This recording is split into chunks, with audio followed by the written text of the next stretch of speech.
நீங்களும் டீனேஜரா இருக்கீங்க, ஒரு 18 to 20 இயர்ஸ்ல இருக்கீங்க, பாடி பில்டிங் பண்ண ஸ்டார்ட் பண்ண ஆசைப்படுறீங்க, இல்ல ஸ்டார்ட் பண்ணிட்டீங்க, பிஇடி யூஸ் பண்ண ஆரம்பிச்சிட்டீங்க அப்படின்னா இந்த வீடியோ உங்களுக்கு தான்.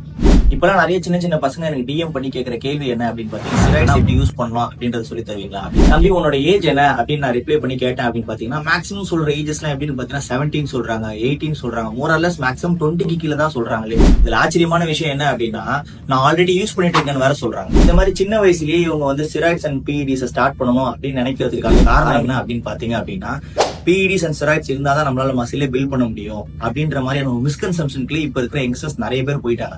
நீங்க இன்ஸ்டால பாக்குற influencers, men's physique athletes, body builders, ஏன் ஈவன் மீ எல்லாருமே வந்து ஸ்டார்டிங் ஸ்டேஜஸ்லயே பிஇடிஸ் யூஸ் பண்ணி நாங்க இந்த அளவு வந்துடல. எங்களோட இனிஷியல் ஸ்டேஜஸ்ல ஒரு 2 to 3 இயர்ஸ் எங்களோட நேச்சுரல் பொட்டன்ஷியல் யூஸ் பண்ணி எவ்வளவு மசில் பில்ட் பண்ண முடியுமோ அவ்வளவு மசில பில்ட் பண்ணிட்டு ஓகே நம்ம ப்ரொஃபஷனலா இந்த ஃபீல்டுக்குள்ள தான் போறோம் அப்படின்றதுக்கு அப்புறம் தான் இந்த பிஇடிஸ் ஸ்டார்ட் பண்ணலான்ற மைண்ட் செட் உள்ளே எல்லா பாடி பில்டர்ஸ் இந்த அத்லெட்ஸ் போயிருப்பாங்க. பட் நீங்க என்ன யோசிக்கிறீங்க அப்படின்னா, ஒரு வெயிட் கெயின் பண்ணணும் அப்படின்னாலே இல்ல ஒரு ஃபேட் லாஸ் பண்ணணும் அப்படின்னாலே நம்ம ஸ்டெராய்ட்ஸ் அண்ட் பிஇடிஸ் யூஸ் பண்ணா மட்டும்தான் அது பண்ண முடியும் அப்படின்னு நினைக்கிறது டோட்டலி ஒரு மிஸ்கன்செப்ஷன். இப்ப இருக்க யங்ஸ்டர்ஸ்க்கு நான் சொல்ல ஒரு விஷயம் ஒண்ணே தான், ஸ்டாப் பிலீவிங் பிஇடிஸ் and start believing in you.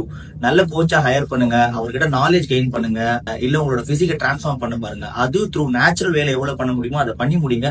And then if you are willing to do it professionally, அப்ப டிசைட் பண்ணிக்கலாம் இது பண்ணலாமா வேண்டாமா அப்படின்றது. One life, B fit for it.